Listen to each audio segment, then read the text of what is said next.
Olá, é uma felicidade muito grande estar aqui, podendo participar, a convite do nosso amigo Ivan César, dessa proposta de aprofundarmos e expandirmos um pouco mais nossa compreensão dessa obra de grandíssima importância do nosso benfeitor Allan Kardec, da codificação e do trabalho desse mestre que nos legou e nos permite estarmos aqui, refletindo e fazendo parte ou buscando se aprofundar e buscando se relacionar de maneira cada vez mais próxima com a doutrina espírita, com a codificação e com, principalmente, o Evangelho do nosso Jesus Cristo. O tema, dentro dessa proposta de compartilharmos e expandirmos nossa compreensão acerca de todo o trabalho amplo e vasto do mestre Kardec, o tema escolhido por nós é a obra O Evangelho segundo o Espiritismo. E a ideia nessa introdução é que a gente justifique de alguma maneira essa escolha antes de aprofundarmos, de traçarmos um olhar, o nosso humilde olhar que temos recolhido acerca dessa obra. Antes, roguemos ao nosso Mestre Jesus que nos ampare a todos, nos inspire, a nós que estamos aqui trazendo a nossa contribuição na reflexão e que a cada um de vocês que venha caridosamente acessar esse vídeo, acessar esse conhecimento nesse canal de divulgação espírita, que a cada um de vocês o Mestre ampare e irradie a sua luz para que nós possamos comungar nesse conhecimento, que possamos nos unir nessa expansão de consciência. Então, amparados que estamos, temos a certeza desse amparo,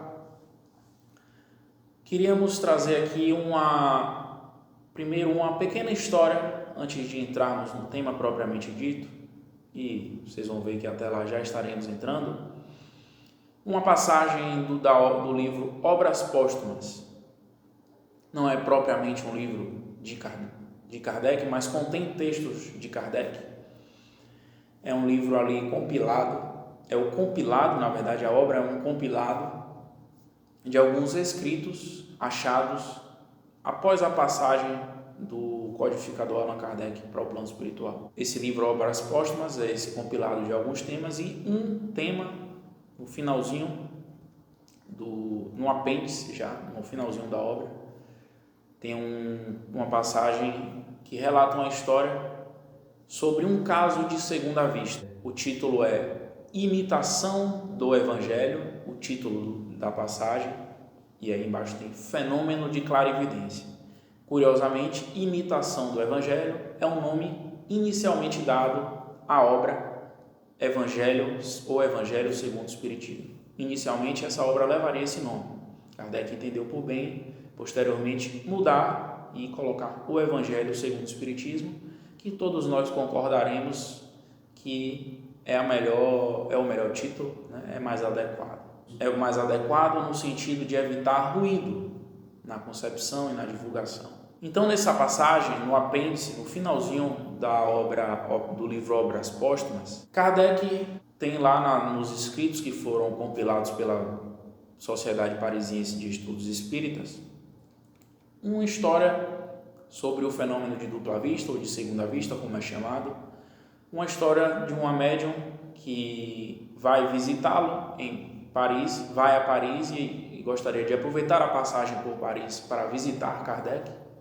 Ele dá o nome à senhora e denomina Senhorita V para não identificá-la, porque Kardec sempre evitou identificar e dar nome aos médiuns para evitar mexer com vaidade, mexer com o ego. Mas, pois bem, a senhorita V, que relata Kardec, é natural de Lyon, está em Paris de passagem e resolve visitá-lo, como dizíamos. Pois bem, essa médium é portadora de uma faculdade conhecida como segunda vista e consegue tomar ciência de fatos que ocorrem, como é o fenômeno de dupla vista, que ocorrem a uma distância ou em um tempo diferente.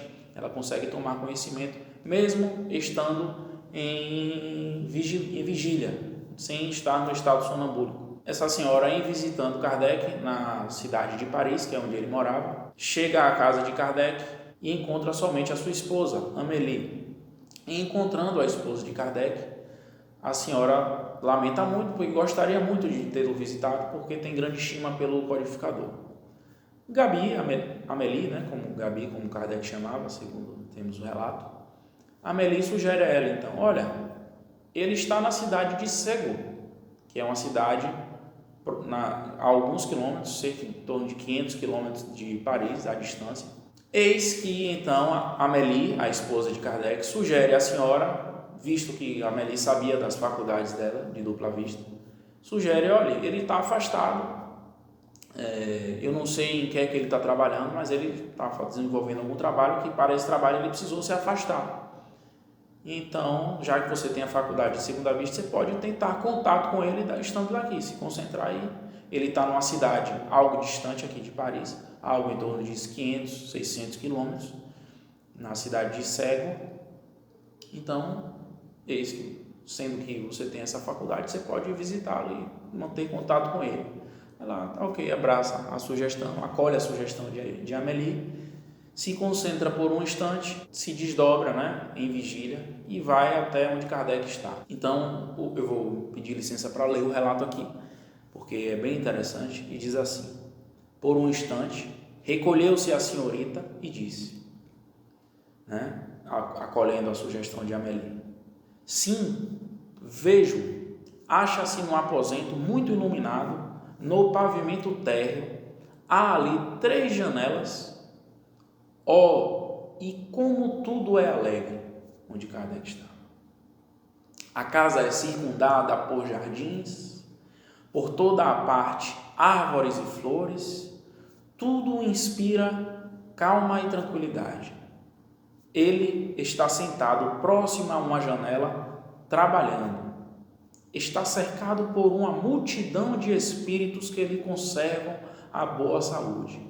Então, ela já identifica que Kardec trabalha nesse retiro, digamos assim, que ele faz numa cidade distante, numa cidade interiorana da França, tranquila, num lugar arborizado, cercado por flores.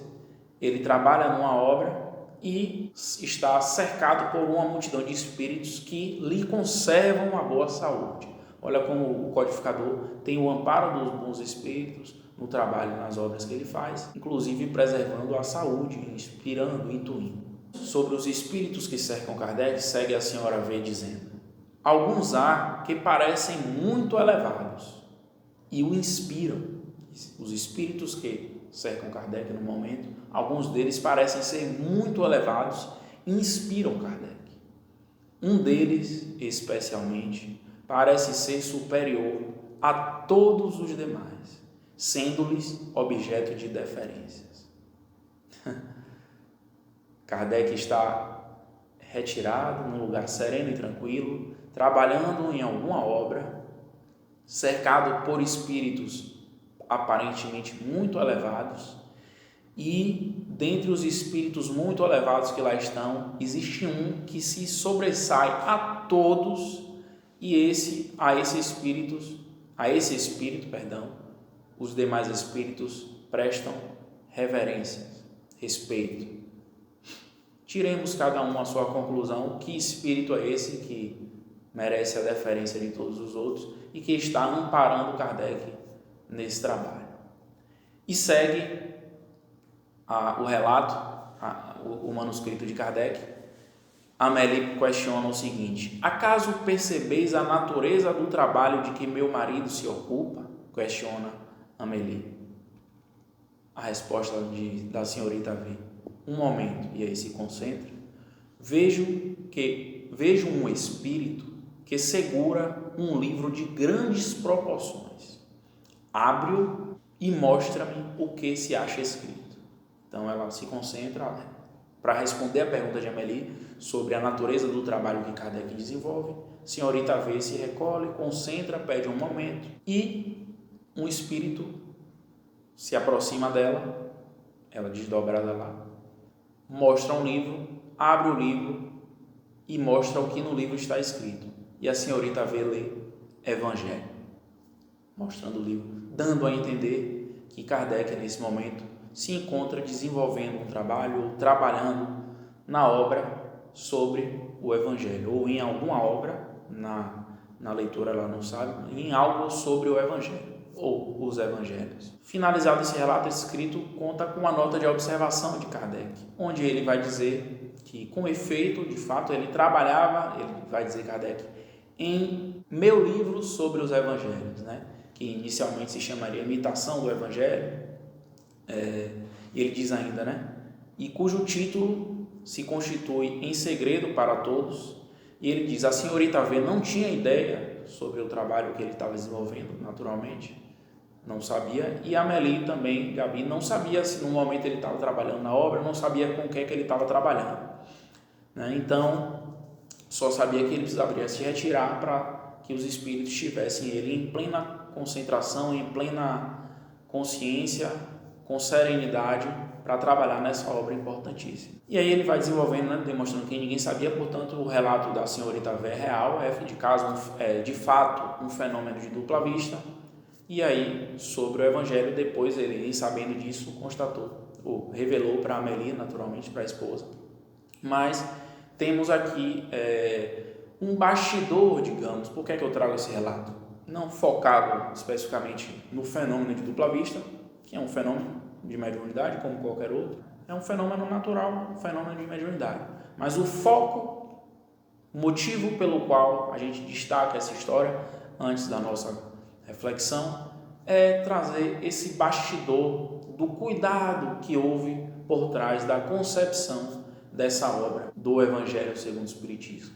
Quer dizer, assim como em todas as obras, naturalmente, mas nessa, no Evangelho propriamente dito, no Evangelho, na concepção do Evangelho segundo o Espiritismo, o codificador necessita se retirar para um local sereno, onde ele encontra paz, onde ele encontra a energia das árvores, das flores, onde ele encontra um sossego, digamos assim, para que os espíritos tenham ele em plena forma para conduzir o trabalho. E amparado por espíritos muito elevados, participantes ali envolvidos na codificação, naturalmente a gente pode imaginar alguns que inclusive assinam textos da obra do Evangelho segundo o Espiritismo, alguns dos espíritos que assinam o prolegômenos do Livro dos Espíritos, e um que se destaca, que acreditamos aí, possa ser o próprio Espírito de verdade. Então, eis a obra amparada pelo nosso próprio Mestre Jesus, o Evangelho segundo o Espiritismo. Eis a importância com a qual foi tratada, foi elaborada essa obra. E, vale destacar, no Brasil, ou no movimento espírita de uma maneira geral, acreditamos ser aí a obra mais conhecida, a obra mais consumida por nós, inclusive um motivo pelo qual é o salutar hábito da prática do Evangelho no lar, tão bem difundido e tão importante. Sigamos nos relacionando, refletindo sobre essa obra. Pois bem, a gente traz esse relato, trazendo um bastidor da importância, do cuidado com o qual foi desenvolvida essa obra, e tracemos agora algumas reflexões diretamente sobre a obra, do propósito da obra e a nossa impressão nessa caminhada em se relacionando com a obra, com esse livro. Recorrendo agora ao Livro dos Médiuns, tem um capítulo que se chama, na segunda parte do Livro dos Médiuns, no capítulo das contradições e mistificações, capítulo 27, o tópico 303 contém uma pergunta de Kardec aos espíritos e uma resposta que nos ajudará também a consolidar essa consciência sobre a importância do Evangelho segundo o Espiritismo. Por que a gente diz isso? Nessa passagem, Kardec pergunta: as mistificações constituem um dos escolhos mais desagradáveis do Espiritismo prático. E aí questiona ele: haverá um meio de nos preservarmos deles, dessas mistificações, desse escolho, desse problema com relação à prática do Espiritismo? O que é que ele está dizendo, né? nesse intercâmbio, nessa troca com os espíritos, natural da prática espírita, um problema há que é de muita delicadeza, que são as mistificações. Existe um meio prático de a gente se preservar, se prevenir de ser mistificado, de ser enganado, iludido? Eis que os espíritos respondem: parece-me que podereis achar a resposta em tudo quanto vos tem sido ensinado. No que a gente tem te conduzido até aqui, nas mensagens, nos textos, nas comunicações que temos nós, espíritos responsáveis pelo advento da codificação, pelo advento do espiritismo, de tudo que trazemos aqui, você já tem elemento suficiente para saber como não ser mistificado. Mas segue os espíritos respondendo: certamente que há para isso um meio muito simples, inclusive. Esse meio é o de não pedirdes ao espiritismo senão o que ele vos possa dar. De não buscar no espiritismo, de não buscar nesse intercâmbio com o plano espiritual ou nas obras, na leitura das obras, nessa relação com o plano espiritual, de não buscar aquilo que é o propósito da doutrina, aquilo que é o propósito da moral, da filosofia. E ele diz, os espíritos dizem aqui, continuam: o fim, o propósito da doutrina espírita é o melhoramento moral da humanidade. Se vos não afastardes desse objetivo, jamais sereis enganados. Então, o melhor meio de nos preservarmos, de sermos mistificados, é buscarmos na doutrina espírita aquilo que a doutrina espírita se propõe a dar.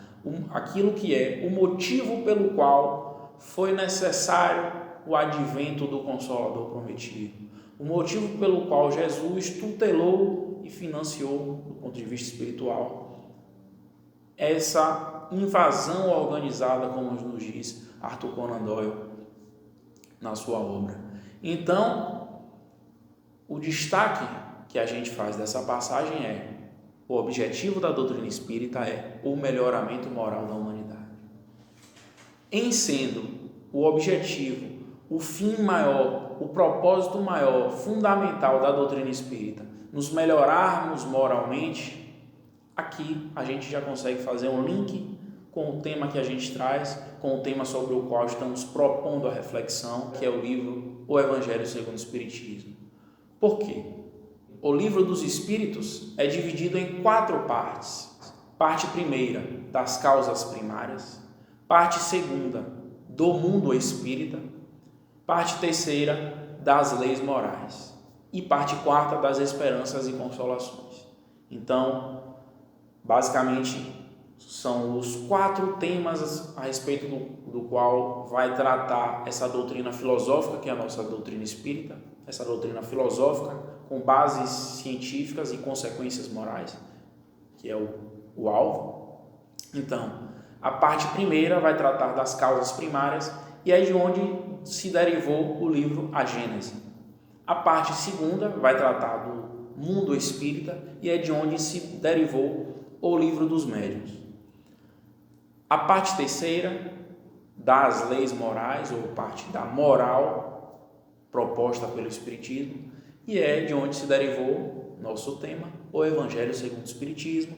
A parte quarta vai tratar das esperanças e consolações, vai tratar das consequências na vida que colheremos na vida futura, dessa questão de céu e inferno, que é de onde se originou a obra O Céu e o Inferno.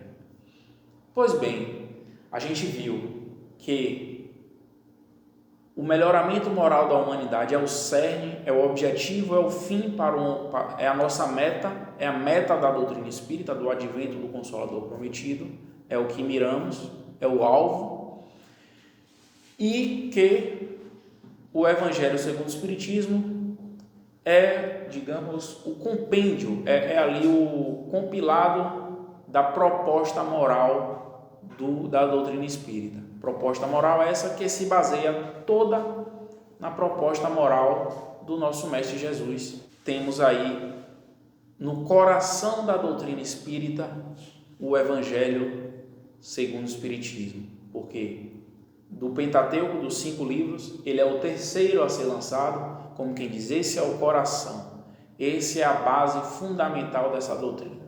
Eis aqui a obra em torno da qual tudo mais deve girar, porque entendemos nós com isso que mediunidade, filosofia, a parte científica, tudo deve sustentar o esforço de nós do movimento espírita por nos melhorarmos.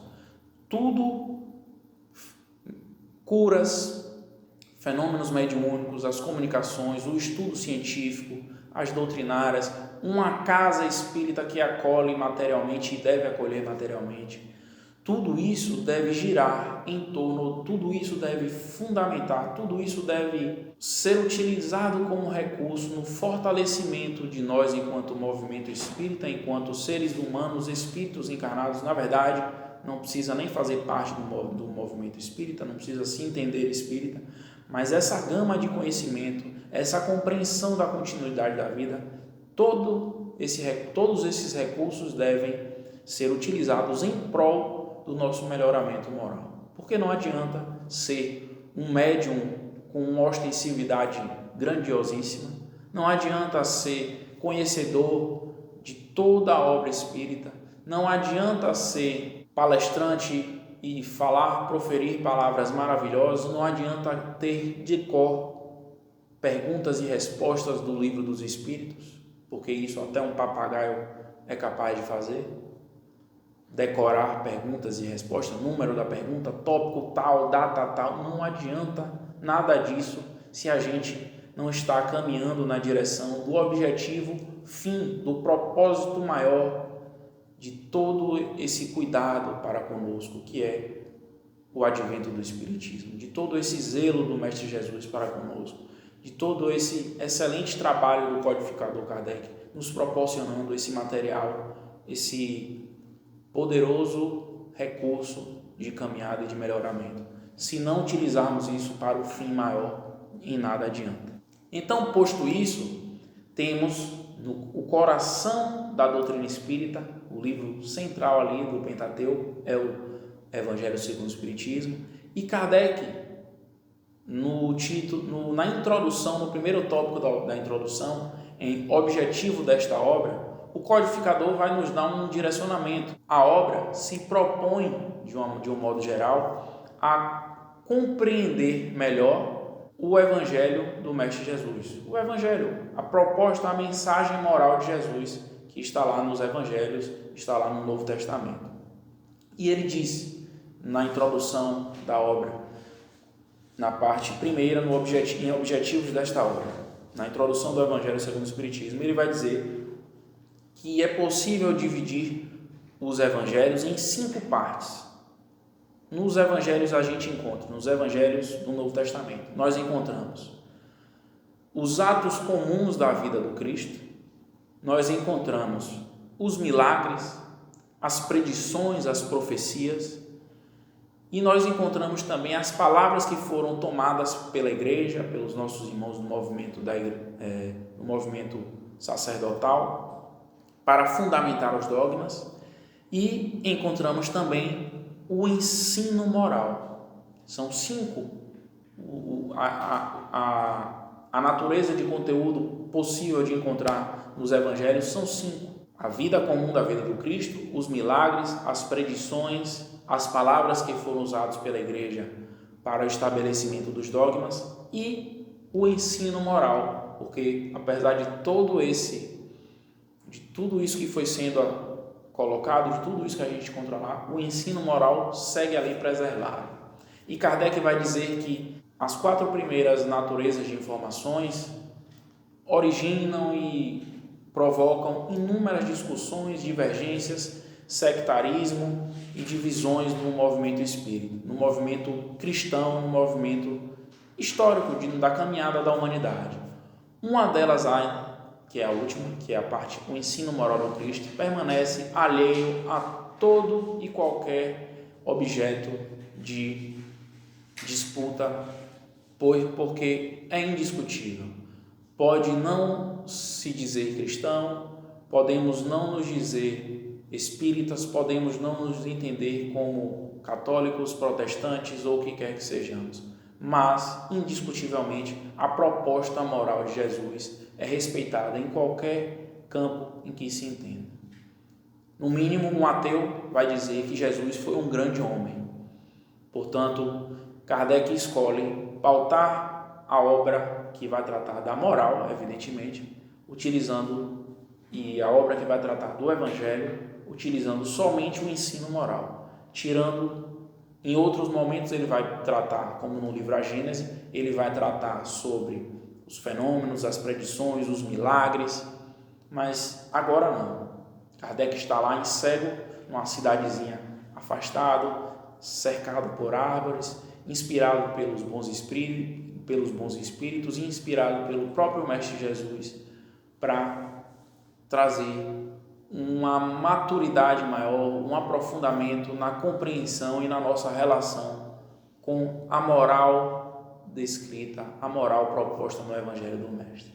Eis então o objetivo da obra, como Kardec vai resumir aqui. Então, eis aqui o propósito, o objetivo da obra. Dar uma compreensão melhor, dar uma compreensão mais madura à proposta moral de Jesus. E Kardec vai utilizar para isso as chaves que o Espiritismo traz. A proposta é compreender aquilo que ficou sob o véu da alegoria, a proposta é relembrar aquilo que foi esquecido e trazer para o lugar correto aquilo que foi distorcido a respeito de tudo aquilo que Jesus falou. Essa é a proposta do Espiritismo, porque esse é o melhor caminho para que alcancemos o nosso melhoramento moral. Compreender a proposta e aquilo que Jesus ensinou, a moral do Cristo. O objetivo dessa obra, que é o coração da codificação espírita, é justamente esse: trazer alguns pontos, trazer algumas observações acerca de algumas passagens do Evangelho de Jesus, algumas falas de Jesus que foram ou mal compreendidas, ou distorcidas, ou esquecidas, e colocar com as chaves que o Espiritismo nos traz, jogar luz sobre essas falas, sobre aquilo que foi trazido pelo Mestre. Como é que Kardec, então, faz isso? Nós vamos, na introdução e nos 4 primeiros capítulos dessa obra, do Evangelho segundo o Espiritismo, nós vamos encontrar ali os 5 princípios básicos do Espiritismo, que o codificador muito cuidadosamente, naturalmente a gente viu nesse relato de obras póstumas, naturalmente que muito inspirado, o codificador entende por bem, tratar primeiramente desses 5 princípios básicos do Espiritismo, para em seguida, na obra, nos trazer a proposta moral de Jesus. Porque esse é o grande privilégio, digamos, que se tem no Espiritismo, esse é o grande recurso com o qual contamos no Espiritismo, que é o de trazer as chaves para a compreensão da nossa existência e, consequentemente, da proposta moral do Mestre Jesus. Por quê? Quais são, primeiro vamos juntos relembrar os 5 princípios básicos da doutrina espírita: Deus, imortalidade da alma, reencarnação, evolução e comunicabilidade dos espíritos.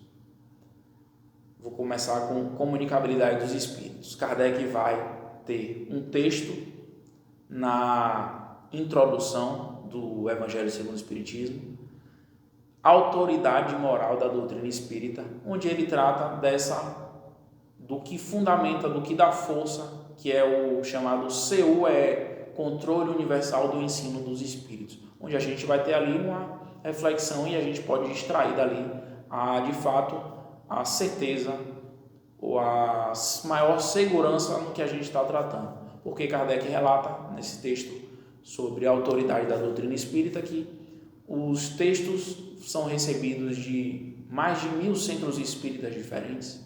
Esses textos, alguns dos que compõem a codificação, o Evangelho segundo o Espiritismo, as respostas dos Espíritos, chegam por médiuns que não se conhecem, respondendo a mesma pergunta algumas vezes, médiuns que não se conhecem entre si, que moram por todo o planeta, ao redor de 1000 centros espíritas diferentes.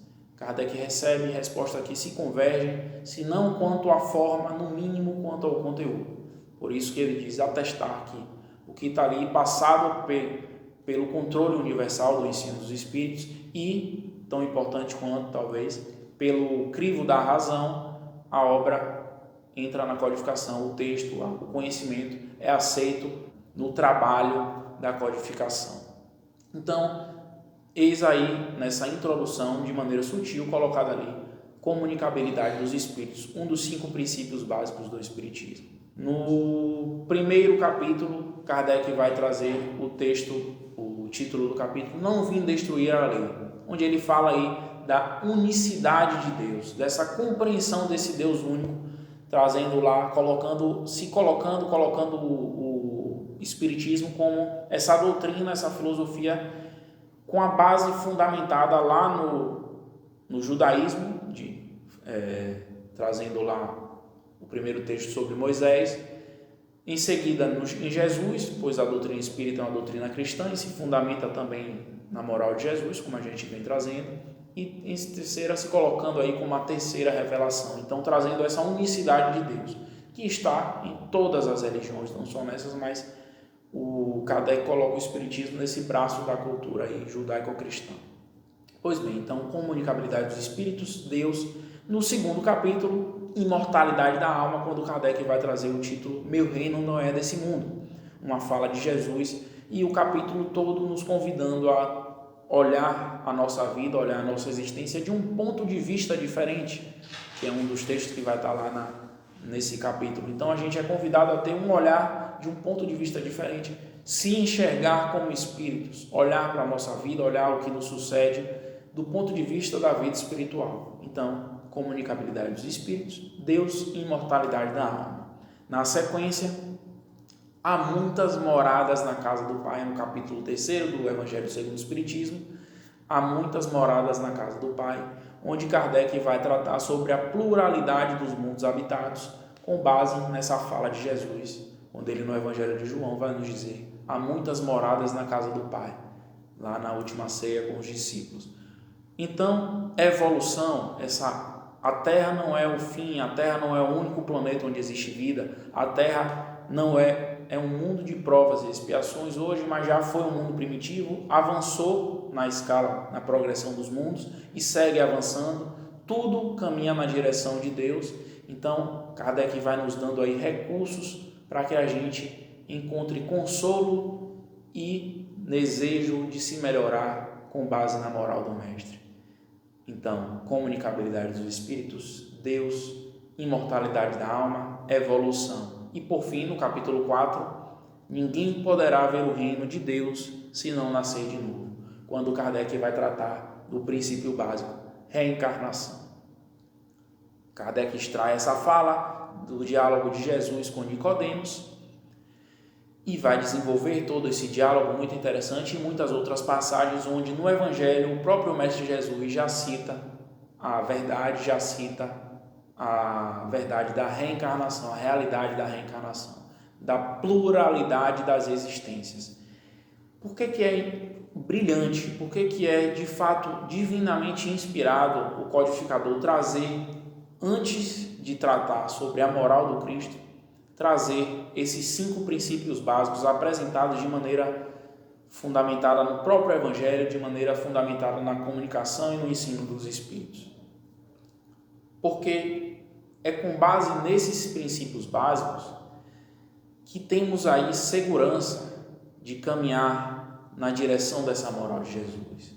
É essa proposta moral, melhor dizendo, se torna mais viável, se torna mais possível de abraçarmos quando temos plena consciência desses princípios básicos trazidos no início dessa obra do Evangelho segundo o Espiritismo, trazidos pela doutrina espírita, melhor dizendo, porque é muito mais possível, é muito mais compreensível aí agora Jesus nos orientando com relação à necessidade do perdão indistinto, com a necessidade do amor invariável, do bem invariável ao nosso próximo. A necessidade do amor, do bem invariável, indistintamente mesmo com quem nos ofende, mesmo com quem em quem nós enxerguemos imperfeições, mesmo com quem temos dificuldade, principalmente na verdade. Eis porque Jesus na cruz, tendo passado tudo pelo que passou, roga aos céus que perdoe aqueles que estavam fazendo aquilo com ele. Porque Jesus tem a compreensão plena, espírito já puro, com amor e sabedoria no nível pleno, não infinito, porque infinito só Deus, mas na relatividade que é possível o espírito alcançar, Jesus alcançou a plenitude, a pureza espiritual. Então, com a posse dessa compreensão desses 5 princípios básicos, e mais toda a caminhada, a gente vale ressaltar, de Jesus, mas é com base nessa compreensão de quem aquele mal está fazendo a ele, também chegará ao esclarecimento. Não ficará eternamente, portanto evolui ao longo das diversas encarnações. Se aquilo está acontecendo com Jesus, Jesus que está uno com Deus, que é um com o Criador, tem compreensão de que Deus permitiu, Deus do alto da sua justiça e do alto da sua benevolência infinita, da caridade infinita do Criador, permitiu então a plena confiança no Criador. Então, todos esses recursos, todo esse conhecimento acerca desses 5 princípios básicos fundamentam a doutrina moral de Jesus. E a doutrina moral de Jesus, caminhando com Jesus a partir do capítulo 6, ainda vem falar sobre o advento do Espiritismo, o advento do Cristo Consolador através do Espiritismo, no capítulo 6, para, a partir do capítulo 7 da obra do Evangelho segundo o Espiritismo, já tratar aí de algumas bem-aventuranças, bem-aventurados os pobres de espíritos, bem-aventurados os misericordiosos, onde vai extrair Kardec aí uma compreensão fundamentada com as chaves da doutrina espírita, uma compreensão dessas bem-aventuranças, desse coração do Sermão da Montanha aí, digamos assim. Então, com esses recursos, Kardec vai nos permitir, e com o auxílio dos Espíritos, nos permitir compreender melhor essa moral de Jesus. E essa moral de Jesus tem um coração.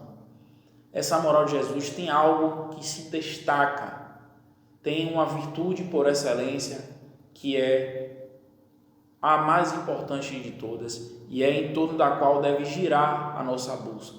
Se o Evangelho segundo o Espiritismo está no centro da codificação espírita, se o Evangelho segundo o Espiritismo está ali, é o terceiro livro dos 5 livros, é o livro do meio, portanto o coração da doutrina espírita.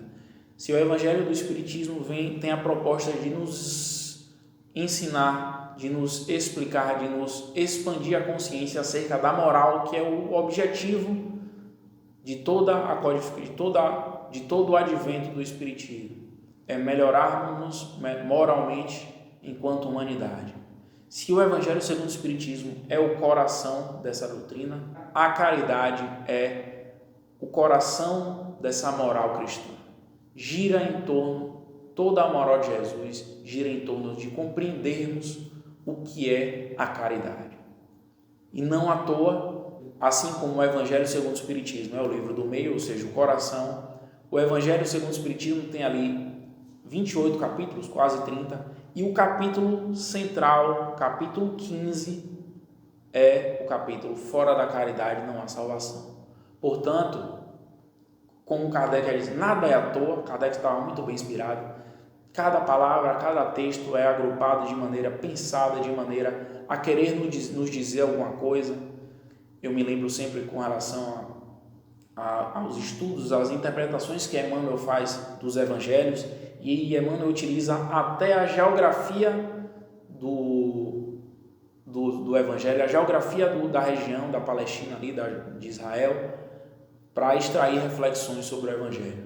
Então, a sequência dos textos da codificação, desse texto que foi trazido para nós com tanto cuidado, também nos quer dizer alguma coisa. Se o Evangelho segundo o Espiritismo é o livro, é o coração da codificação, a caridade é o coração da moral do nosso Mestre.